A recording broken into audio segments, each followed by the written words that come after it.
అవుతాయి అంటున్నారు, తల్లికి వందనం ఇస్తామంటున్నారు, కానీ అరకొరగా సరిపెట్టే యోచనలోనే ఉన్నారు. ఓ పక్క చూసుకుంటే నిత్యావసర సరుకుల ధరలు, కరెంటు బిల్ ఛార్జీలు ఎలా ఉన్నాయి? కరెంటు బిల్లు మాత్రం మామూలు కాదు. 300 500 వచ్చే కరెంటు బిల్లు 1500 2000 జనాలు మామూలుగా అల్లాడిపోట్ల. ఈసారి పవన్ కళ్యాణ్ రాడు, ఎవ్వరు రారు. తెలుగుదేశం అంటేనే రాదు. ఇంకా ఇప్పుడు మొత్తం ఇదే విషయం పైన ఒక మాట అన్నారు. గెలవకు ఒకసారి గెలిచారు పవన్ కళ్యాణ్ గారు. జగన్ గారు పలావ్ పెట్టే టైంలో వీళ్ళు బిర్యానీ పెడతానన్నారు, జనవంతరం అటు వెళ్ళారు. ఇప్పుడు బిర్యానీ పోయింది, పలావ్ పోయింది. కాదు, ముద్దు పోయే, ఉప్మా పోయే, పులి పోయే, నా ముద్దు పోయే అని అన్నీ పోయినాయి. ఇప్పుడు 300 వచ్చేది కనీసం 500 రావాలా, 500 వచ్చేది 1500. అంత అన్యాయమా? ఆ జిఎస్టీలు అంట ఏంటంటో అవన్నీ మాకు అవసరం పేదోడికి. అంటే డబ్బులు లేవు. ఇప్పుడు గ్యాస్ బండ్లు అందరికీ అందరు ఓట్లు అయితేనే గెలిచింది. గ్యాస్ బండ్లు అందరికి ఇవ్వాలిగా. మున్సిపాలిటీ పనిచేసే వాళ్ళకి గ్యాస్ బండ్లు లేవు అంటవేంటి? వాళ్ళకి డబ్బులు లేవు. వాళ్ళంటే పెసలుగా పుట్టారంటే 20,000 జీతకాళ్ళు పెసలుగా పుట్టారు, 50,000 జీతకాళ్ళు పెసలుగా పుట్టారు. ఆ తల్లి పుట్టిన వాళ్ళేగా అందరూ. అందరికీ సమానంగా చూడాలా. ₹1,00,000 వాళ్ళు ఒక రకంగా, 20,000 వాళ్ళు ఒక రకంగా, 10,000 వాళ్ళు ఒక రకంగా అలా చూడకూడదు. అందరినీ సమానంగా చూడాలా.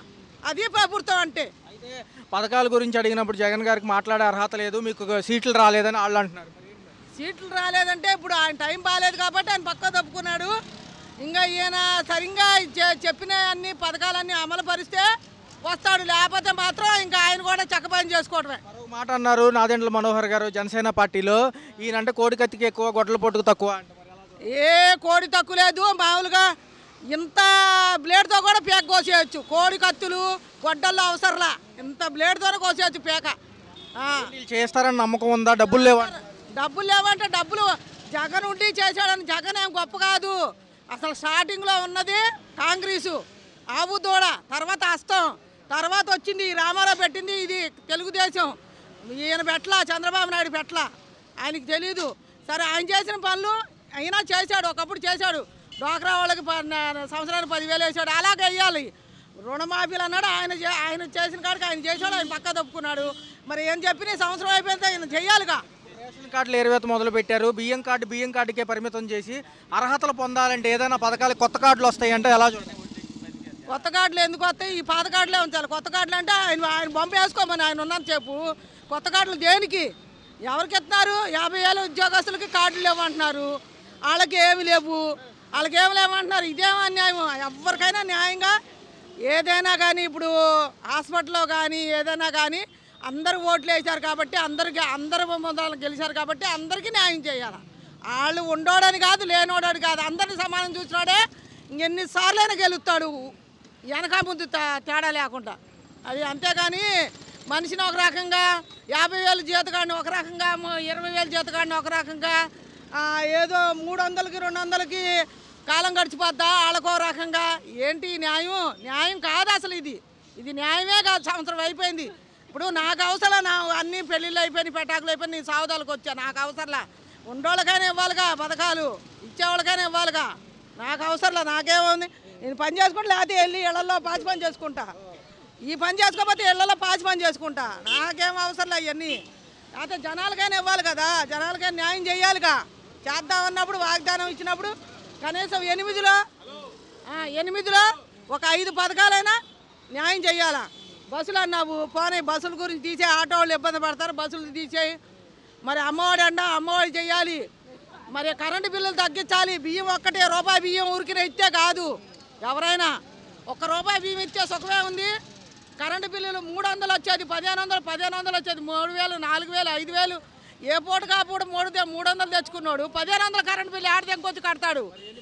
మారలేదు ఖర్చులు, అంతా భారమే. నువ్వు కూరగాయలు అంటావా, ఇవాళ రేటు ఉంటుంది, రేపు అది వేరు, అది ఆ వ్యవహారం వేరు.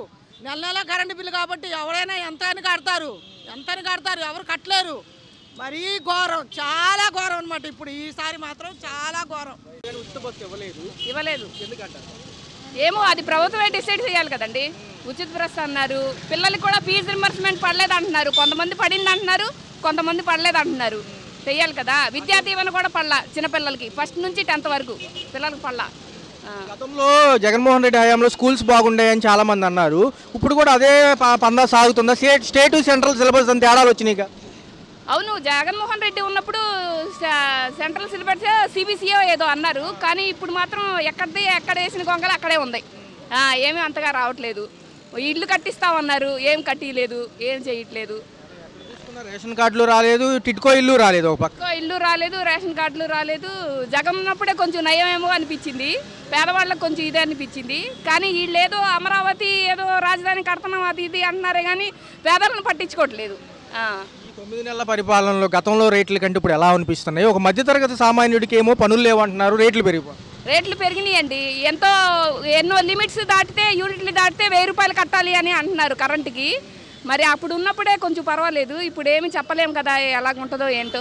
నెక్స్ట్ ఏమంటున్నారంటే ఖచ్చితంగా ఈసారి వచ్చేది మేమే, ఆల్రెడీ ప్రజల్లో మమేకం అవుతున్నారు ఆయన. చంద్రబాబు గారు ఏమో అభివృద్ధితో కూడిన సంక్షేమమే చేస్తానంటున్నారు, సంక్షేమం అందరికీ సరిపెట్టలేరు. మరి ఎలా చూస్తారు? ఈయన డబ్బులు కూడా లేవంటున్నారు. ఏంటోనండి, జగన్ వెళ్ళిపోయిన తర్వాత కొంచెం నష్టమే జరిగింది.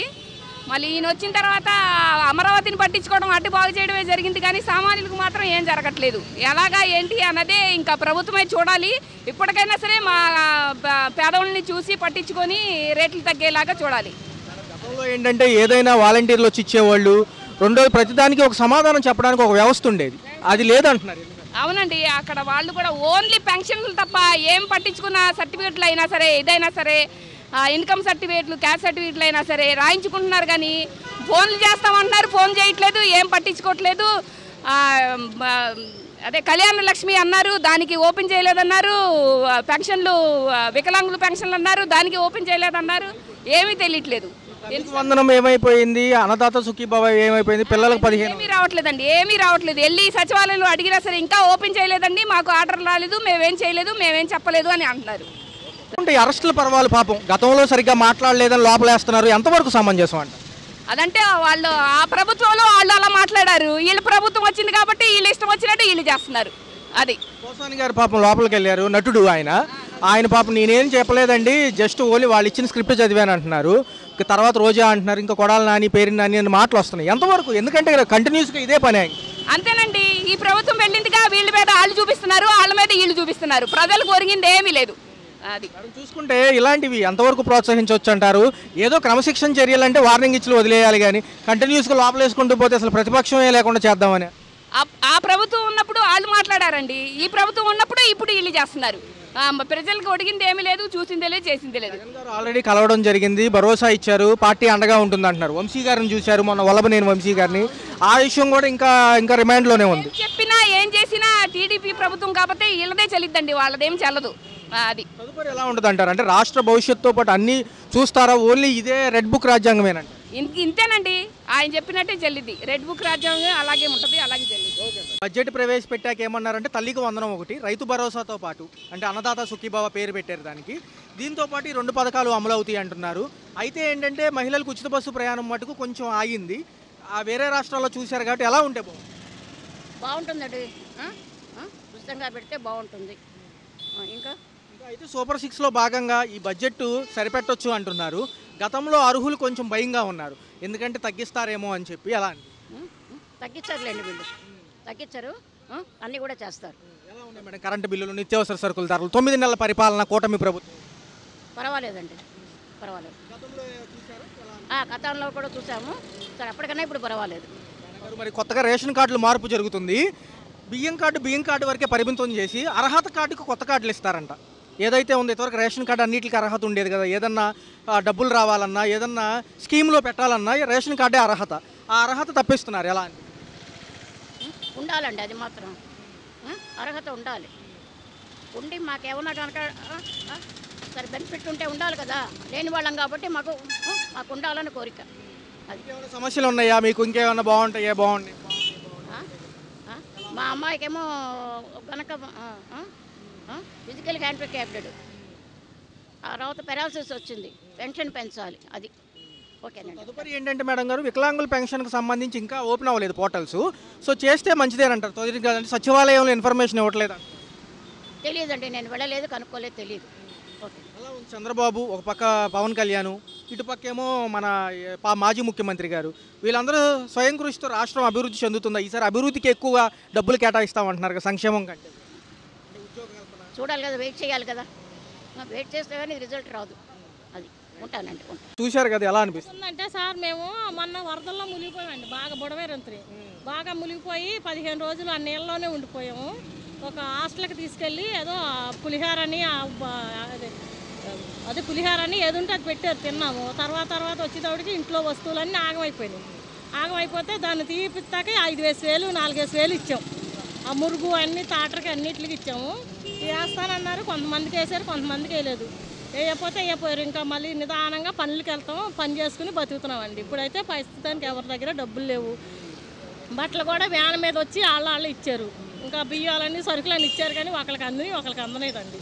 ఇంకా ఎట్టకైనా మనకు తప్పదో దేవుడిని తెలుసుకుని ఆ దేవుడిని నమ్ముకుని ఇంకా మా పనికి మేము వెళ్ళిపోతున్నామండి. అయితే ఏంటంటే వీళ్ళు ప్రభుత్వాలకు వచ్చే ముందు కూటమి ప్రభుత్వము 6 పథకాలు అన్నారు. ప్రస్తుతానికైతే అసెంబ్లీలో మనకు రాష్ట్రానికి కొంత బడ్జెట్ ఇచ్చారు. గత 3-4 రోజులుగా జరుగుతున్నాయి. ఏమంటున్నారంటే మిగతా పథకాలకి అంత డబ్బులు లేవు కాబట్టి అరకొరగానే ఇస్తున్నాం అంటున్నారు. మంచిదేనంటారు అసలు? కొంచెం సాయం చేస్తే బాగా ములిగి ఉన్నాం కదా. విజయవాడ ఎప్పుడు ములగలేదంట ఈ 30 ఏళ్లలో. మేము ములగలేదని ఆ రోజు ఆదివారం పల్లెకి వెళ్ళిపోయాం. వచ్చేటప్పటికి ఇల్లంతా మొత్తం ఫ్రిడ్జ్లు మంచాలు అన్నీ నాశనం అయిపోయినాయి. నాకైతే నేను వెళ్తా కూడా లేదు. ఆధార్ కార్డులు అన్నీ మొత్తం పల్లెకి వెళ్ళిపోయాం కదా, మొత్తం ఆగమైపోయింది. మరి పుట్లో సాయం చేస్తే ఈ సంవత్సరం కొంచెం బాగుంటుందండి ప్రభుత్వం. ఏంటంటే మహిళలకు చెప్పినట్టుగా 18 ఏళ్ళు దాటిన వాళ్ళకి 1,500 కానివ్వండి, ఉచిత బస్సు ప్రయాణం అన్నారు కదా. దాంతోపాటు ఏంటంటే తల్లికి వందనము, రైతు భరోసాలు ఇవన్నీ ఉన్నాయి. అయితే ప్రస్తుతానికైతే డబ్బులు సరిపోవట్లేదు అంటున్నారు. జగన్ గారు ఏమంటున్నారంటే మేము ఇచ్చాం కదండి టయానికి, మరి ఇచ్చినంత వరకు మేము ఇచ్చాం కదా, మీరు ఎందుకు లేట్ అవుతుంది అంటున్నారు బాబు గారు. అంటే మరి అందరికీ మునిగిపోయిన వాళ్ళందరినీ ఆయన లాక్కొచ్చారు. ఎవరు ఏ మాటకి ఆ మాట చెప్పుకోవాలి. మంచిగా చెడ్డో ఎవరు ప్రాణాలు పోకుండా కొంతవరకు లాక్కొచ్చారు చంద్రబాబు నాయుడు గారు. ఆయన మా పరిపాలనలో ఏం ములగలేదు, ఏం పాడవలేదు, జనాలు ఏం ఆగమవల. ఇప్పుడు దేవుడి దయ వల్ల కొంతలో కొంత ఇస్తా ఉంటే కొంచెం ఊపిరి పీల్చుకుంటా బాగుంటుందండి మాకు. అది కూడా ఉన్నారు, ఆయన పనితీరు ఎలా ఉంది? ఆయన పైన ఆయన అలాగే చేశారులేండి. ఇంకేం చేస్తాం. ఈ సంవత్సరం అంటే మునిగిపోయింది మొత్తం సంవత్సరం. ఒక్కొక్క ఇంట్లో ఎంత పేదోళ్ళు అయినా సరే ఏసీ, కూలరు, వాషింగ్ మిషన్లు అన్నీ కొనుక్కున్నారండి. వాళ్ళకున్నాయి, మేమైతే కొనుక్కోలేదని కొనుక్కున్నారు. మొత్తం మునిగిపోయినాయి. మా ఇళ్ళు అయితే అసలు రేకులే లేవు, బుడవే రట్టేపండి. అలాగైనా సరే అన్నం అని అదని పులిహారని అవన్నీ ఇవన్నీ ఇచ్చారు. వాటర్ ప్యాకెట్లు అన్నీ ఇచ్చారు. ఏదో దేవుడి దయ వల్ల మనుషులు ప్రాణాలు పోకుండా బయటపడ్డాం. అది సంతోషం అండి. ఇది అప్పు చేసి అయ్యి ఏమన్నా ఉంటే తాకాడు పెట్టుకుని బతుకుతున్నామండి. అవి అమ్ముకుని బండి పాడైపోయింది. బండి ఇవ్వాల మేము అద్దుకున్న వాళ్ళేమో ఇంటికాల వాళ్ళు ఉండనివ్వాల తోసేసారు. తర్వాత మీరు ఉండొద్దు, మీ డబ్బులు మా డబ్బులు మీకు వచ్చేస్తాయని వెళ్ళిపోమన్నారు. వెళ్ళిపోమంటే ఏరో ఇంటికి వెళ్ళాం. ఏరో ఇళ్ళు కూడా అలాగే చేస్తున్నారు. మొత్తం అంతా పేదవాళ్ళకి అసలు జీవితమే లేకుండా చేస్తున్నారండి. మరి మాజీ ప్రభుత్వాలేమో జనంలోకి వస్తున్నాయి మళ్ళీ జగన్ గారు, ఇటుపక్క ఏమో చంద్రబాబు నాయుడు గారు, లోకేష్ గారు ఉన్నారు, ఇటుపక్క ఏమో మళ్ళీ పవన్ కళ్యాణ్ గారు ఉన్నారు. చేయగలరా వీళ్ళందరూ? చేయగలరంటే వాళ్ళు తలుచుకుంటే చేస్తారండి. మరి పేదవాళ్ళకి మునిగిపోయాం కాబట్టి చేస్తారు, చెయ్యాలి కూడా. అదండి. మరి పథకాల విషయం ఏమంటారు? పథకాలు అంటారా పోను అన్నీ 24 ఎంత అది 26 అదే కొంచెం వేయమనండి. పోనీ ఏం తప్పలేదు. ఎందుకంటే కొంచెం ఊపులు పీల్చుకుంటాం. పిల్లలకి హాస్పిటల్కి వెళ్తే వేలు అయిపోతున్నాయి. ఇప్పుడు మా పిల్లోడు మనవడు హాస్పిటల్లో ఉన్నాడు. ఆడికి ఇప్పుడు ₹1,00,000 అయిపోయినాయి. ఇంకేం లేవు తాకట్టు పెట్టుకోవటానికి. అలాగే కొంచెం ప్రభుత్వం అమ్మ ప్రభుత్వం అని అదే అన్ని సాయం చేస్తే కొంచెం బాగుంటుందండి. అది మా కోరిక, ఇంకేం లేదు సార్. మరి పథకాలు గతంలో వైసీపీకి ఓట్లు వేసిన వాళ్ళు కట్ అంటున్నారు. నిజంగా కట్ చేస్తారా? మరి ఎందుకు కట్ చేస్తారండి? ఆయన ఇచ్చినప్పుడు ఈయన ఎందుకు ఇవ్వడు? ఈయన ఇస్తే ఈయన మళ్ళీ కావాలని కోరుకుంటాం, అంతే కదండి. అది ఆయన మోసం చేశారని మీరు మోసం చేస్తే మళ్ళీ మీ ఓటు వేయాలంటే కొంచెం భయపడతాం. అది సార్. ఈ రోజుల్లో పనులు లేవు, చేసుకుంటానికి శక్తి లేదు ముందు, అంతే. గతంలో ఎలా ఉండేది మేడం? ఏదన్నా అందుకున్నారా? గతంలో అన్నీ అందుకున్నాం. ఈ 6 పథకాల్లో కూడా కొన్ని అసలు ప్రస్తావనకు రాలేదు. మహిళలకు సంబంధించి నిరుద్యోగ భృతి కానివ్వండి, ఒక పక్క చూసుకుంటే ఉచిత మహిళలు బస్సు ప్రయాణం అన్నారు, అది లేదు. 18 ఏళ్ళు దాటిన వాళ్ళకి 1,500 అన్నారు. మన దగ్గర లేవంటున్నారు కదా, లేనప్పుడు వెయిట్ చేయాలి, తప్పదు. మేడం అట్లా కదా మేడం, ఏంటంటే నిత్యావసర సరుకుల ధరలతో సతమతమయ్యే సామాన్యుడి కష్టాలు ఎలా ఉన్నాయి? సామాన్యం కష్టాలు అంటే ఇప్పుడు కూరగాయలకు వచ్చాము, ఏదైనా తీసుకోవాలంటే అన్ని రేట్లు ఉన్నాయి, తక్కువ ఏమీ లేవు. అసలు తక్కువ కరెంట్ ఛార్జీలు పెంచారు. కానీ మన ప్రభుత్వం దగ్గర డబ్బులు లేదా అని అంటున్నారు కాబట్టి ప్రజల మీద భారం వేశారు. అది మనమే భరించాలి కొన్ని రోజులు, తప్పదు. ప్రభుత్వం లేదు అని అంటున్నారు, వాళ్ళకి ఒత్తిడి చేయలేము. వాళ్ళు చేస్తారు నిదానంగా, మనం ఓపికతో ఉండాలి, అంతే. హామీలు ఇచ్చున్నారు కాబట్టి చేయక తప్పదు అంటున్నారు.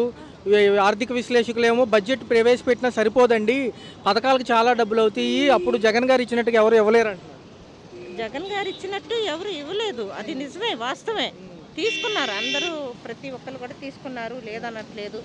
కానీ ఇప్పుడు ఈ ప్రభుత్వం కూడా ఇస్తాము నిదానంగా అంటున్నారు. దాని గురించి వెయిట్ చేయాలి. ఏ ప్రభుత్వం వచ్చినా కూడా 9 నెలల పరిపాలనలో ఏమేమి ఉన్నాయి, నచ్చినాయి, ఏమి నచ్చలేదు? ఈ 9 నెలలు అవుతుంది కదా కొత్త కూటమి ప్రభుత్వాలు. 9 నెలలు అంటే ఏం చెప్తాము, ఆయనకి అడగండి చెప్తారు. వాళ్ళు బడ్జెట్ సమావేశాల్లో చెప్పారు మేడం, పథకాలకి కొంచెం టైం పట్టినా మిగతా ఇస్తాం, కొన్ని అమలు చేసేస్తామని. మరి జూను జూలై నుంచి తల్లికి వందనం కానివ్వండి, విద్యార్థులకి ఏదైతే సంబంధించి 15,000 డబ్బులు కానివ్వండి, ఇవన్నీ ఎలా అనిపిస్తుంది? ఇప్పుడు ఇది ఏ ఛానల్ అండి?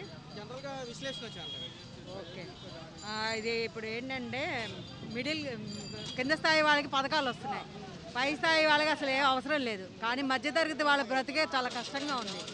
ఎందుకంటే వాళ్ళకి ఇటు రేషన్లే అన్నారు, అటు పై స్థాయిలకి పోలేము. రెక్కాడదే కానీ డొక్కాడదు. అయితే కరెంటు బిల్లు మేము ఊళ్ళో లేకపోయినా ఇదివరకు మినిమం ఛార్జ్ వచ్చేది, ఇప్పుడు ఊళ్ళో లేకపోతే సమ్మర్లో వాడినంత వస్తుంది. ఏసీలు వాడుతాం చూడండి, అంత బిల్లు వస్తుంది. సమ్మర్లో వాడినంత బిల్లు కరెంటు బిల్లు అసలు. అంటే సంపద సృష్టిలో భాగంగా కొంచెం ఏదైతే ఉందో ఈ సరుకుల ధరల కాడి నుంచి మిగతా అన్ని ఛార్జీలు భరించక తప్పదంటున్నారు కదా. ఆర్థిక విశ్లేషకులు అదే అంటున్నారు కదా. గతంలో ఏంటంటే బటన్ నొక్కేశారు కాబట్టి అన్నీ ఏదైతే ఆర్థికంగా మనం బాగా లోటులోకి వెళ్ళిపోయాము అంటున్నారు. మరి ఎలా చూడాలి? కానీ ఏవి కొనకపోయినా నిత్యావసర వస్తువులు తప్పదండి. కరెంటు బిల్లు తప్పదు. సో 2-3 పిల్లలు చదువుకుంటారు, వాళ్ళకు ఒక ఫ్యాన్ ఉంటుంది, పేరెంట్స్ పడుకుంటారు, వాళ్ళకు ఒక ఫ్యాన్ కావాలి. అసలు ఊరు వెళ్తేనే బిల్లు వచ్చేస్తుంది 1200, 1500. ఏం బిల్లు లేకపోతేనే మినిమం ఛార్జీ రావాల్సింది 1300 ఈ నెల బిల్లు మాకు. అలా వస్తూనే ఉన్నాయి బిల్లులు. ఇంకా మామూలు కరెంటు వాడితే ఎంత ఉంటుందో చూడండి మీరు. అది గతంలో ఒక మంత్లీ మెయింటెనెన్స్తో పోల్చుకుంటూ ఇప్పుడు ఎలా ఉంటున్నాయి? గత ప్రభుత్వంలో కొన్ని సంక్షేమాలు అమలు చేశారు, అప్పుడు ఇచ్చారు. సంక్షేమ పథకాలు అందరికీ కాదు కదండి, లో క్లాస్ వాళ్ళకి మిడిల్ క్లాస్ వాళ్ళకి సంగతి చెప్తున్నాను నేను. మిడిల్ క్లాస్ వాళ్ళకి అటు తినలేక ఇటు మానలేక ఒక 1/2 కేజీ కొనుక్కునే చోట 1/4 కేజీ సర్దుకోవాల్సి వస్తుంది. వెచ్చాలు వచ్చేసరికి కందిపప్పు రసం పెట్టుకొని తినాల్సి వస్తుంది. పప్పులు వండుకొని తినే పరిస్థితి లేదు, టిఫిన్లు చేసుకునే పరిస్థితి లేదు. అన్నిటికీ అన్నీ పెరిగిపోయినాయి రేట్లు. మరి గవర్నమెంట్ కొంచెం ఏదైనా చూసి మాకు మధ్యతరగతి వాళ్ళకి కూడా ఇప్పుడు పథకాలు అందరికీ ఇస్తున్నారండి. పథకాలు ఇచ్చిన వాళ్ళు సంగతి ఏమో కానీ మాకు అవి రావు, ఏవి రావు. మా పరిస్థితి చాలా బాధగా ఉంది. రాజకీయ నాయకులు ఒకరి మీద ఒకరు అరెస్టుల పర్వం తిట్టుకోవడమే సరిపోతుంది. మరి ఇవన్నీ ఎప్పుడు చూస్తారు మేడం? ఏదైతే రెగ్యులేటరీ కమిటీస్ కూడా ఏమీ లేవు, ఈ ధరల నియంత్రణ పట్టికని లేకపోతే వీళ్ళ ఇంతే ఉండాలని చెప్పి దాని మీద మానిటరింగ్ సెక్షన్స్ కూడా ఏమి ఉండలేదు. అక్కడ ఎప్పుడు ఏ ప్రభుత్వాలు వచ్చినా కక్షపూరిత రాజకీయాలతోనే టైం సరిపెడతాం. ఏమో ఈ ప్రభుత్వం మంచిగా ఉంటుంది, మంచి చేస్తుందని మేము ఎప్పుడు ఆశిస్తాము. కొంచెం రేట్లు కూడా అందుబాటులోకి వచ్చి కరెంటు బిల్లు ముందు మెయిన్ కరెంటు బిల్లు తగ్గిస్తే బాగుంటుందని చూస్తున్నాం అండి.